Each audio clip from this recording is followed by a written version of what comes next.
Assalamualaikum warahmatullahi wabarakatuh. Selamat pagi semuanya. Pada kesempatan pagi hari ini, Ibu akan melanjutkan materi yang pertama kemarin ya, yaitu hakikat dan konsep produksi massal. Untuk sekarang, kita akan melanjutkan ke perencanaan produksi massal. Apa itu perencanaan produksi massal? Perencanaan produksi massal adalah sebagai proses untuk memproduksi barang-barang pada suatu periode tertentu sesuai dengan yang diramalkan atau dijadwalkan melalui pengelolaan organisasi, baik itu sumber daya seperti tenaga kerja, bahan baku, dan juga peralatan lainnya.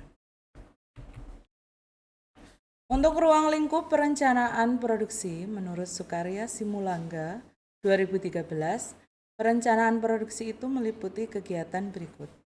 Ada beberapa hal ya. Yang pertama yaitu mempersiapkan rencana produksi mulai dari tingkat agregat untuk seluruh pabrik yang meliputi perkiraan, permintaan pasar, dan proyeksi penjualan.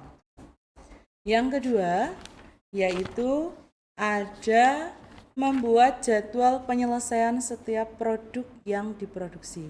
Jadi setiap produk yang akan kita produksi itu harus kita jadwalkan penyelesaiannya supaya sesuai waktunya atau deadline-nya tepat ya.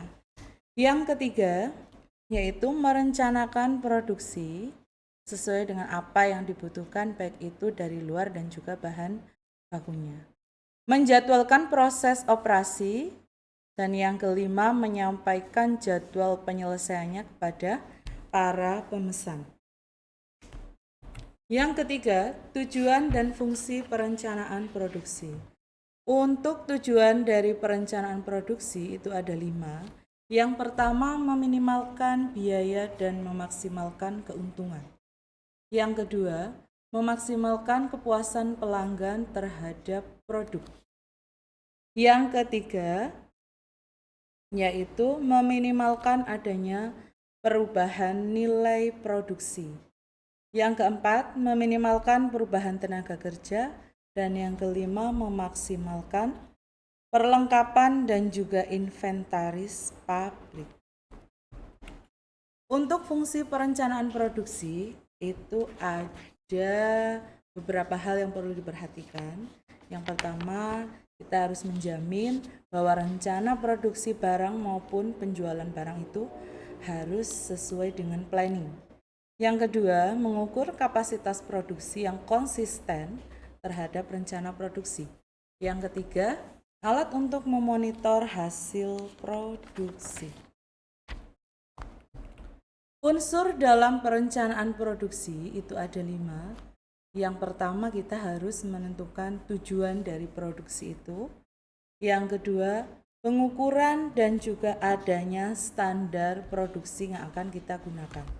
Yang ketiga, merencanakan atau membuat planning berupa fakta objektif atau sesuai dengan realnya. Yang keempat, yaitu perencanaan harus bisa diukur.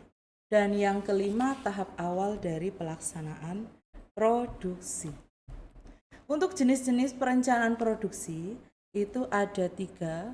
Yang pertama yaitu perencanaan jangka panjang atau long range planning.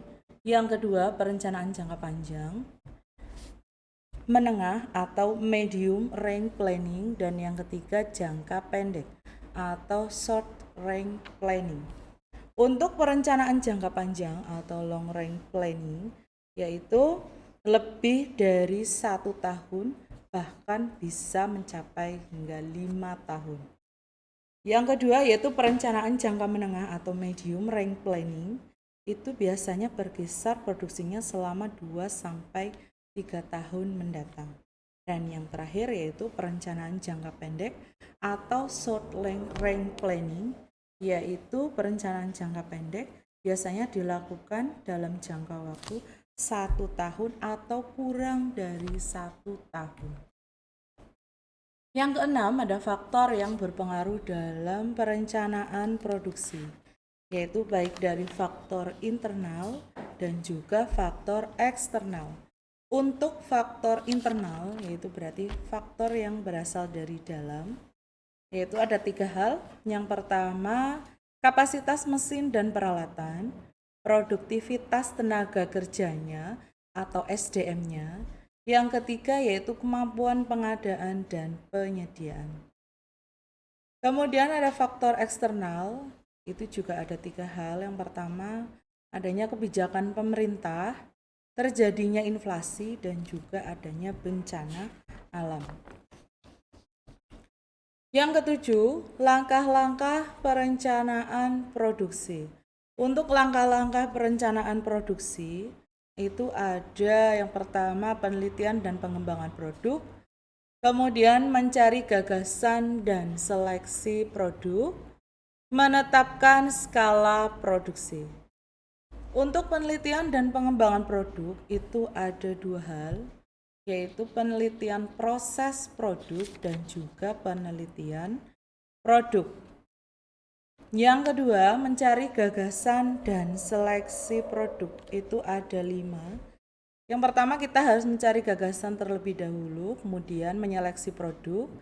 Setelah itu, yang ketiga, kita harus menentukan bagaimana desain produk tersebut.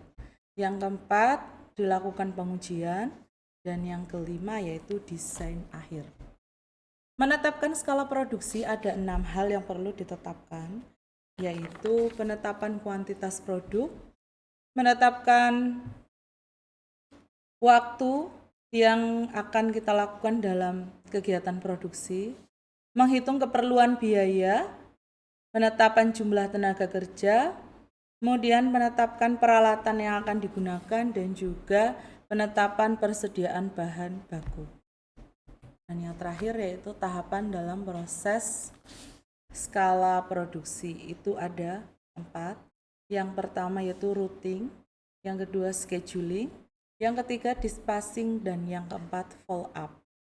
Untuk routing yaitu tahap menetapkan dan menentukan urutan dari proses produksi dari bahan baku sampai menjadi barang jadi, termasuk di dalam tahapan routing ini ya.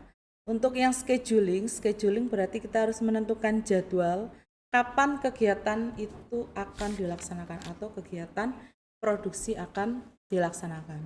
Untuk dispatching yaitu menetapkan atau menentukan proses pemberian pemerintah mulai dari kegiatan produksi sesuai dengan routing dan scheduling. Dan yang terakhir follow up yaitu menetapkan dan menentukan berbagai kegiatan agar tidak terjadi penundaan dan mengkoordinasi seluruh perencanaan kegiatan produksi. Sekian dari Ibu untuk materi pagi hari ini, yaitu subbab yang kedua dari produksi massal. Akhir kata, wassalamualaikum warahmatullahi wabarakatuh dan selamat pagi.